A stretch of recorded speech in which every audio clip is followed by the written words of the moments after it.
Hi guys, I wanted to share the MITRE evaluation results with you. So basically, if you go into MITRE's website and you click on see the results, you can select the specific scenario and you can also select the specific vendors that you wanted to see.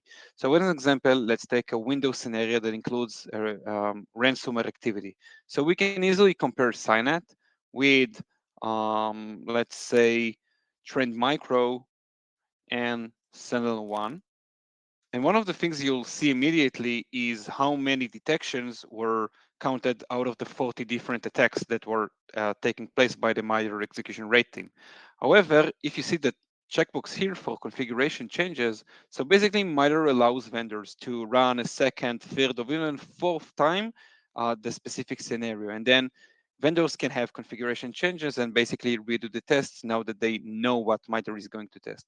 Now, if I uncheck this one, you actually see that Sonnet had 40 out of 40, while Trend Micro had 23 out of 40 with 15 missing detections, and Sentinel One had 37 detections and 3 missing detections. So you can see that actually Trend Micro did 38 configuration changes and Sentinel One did 8 configuration changes, but I never tell you about this in their publications. Now, if you go to the protections evaluation, and again, let's select Signet, Trend Micro, and Sentinel-1, and for the protection scenario, there weren't any configuration changes that vendors could do, then you can quickly see how the purple rectangular, which stands for block of malicious activity, you can immediately see that Signet prevented all 10 tests from executing. So essentially no malicious activity took place.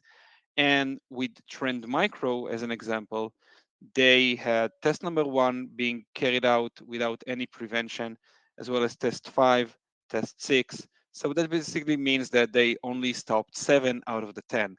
If you look at scenario 1, then you see that they stopped scenario test 1 and 2, but it didn't block test 3, 4, 5, 6. They blocked 7 at the second attempt, and they didn't block step number 9. So this is basically how you can go into MITRE's website, select the specific scenario that you want to see, and the vendors that you want to compare with.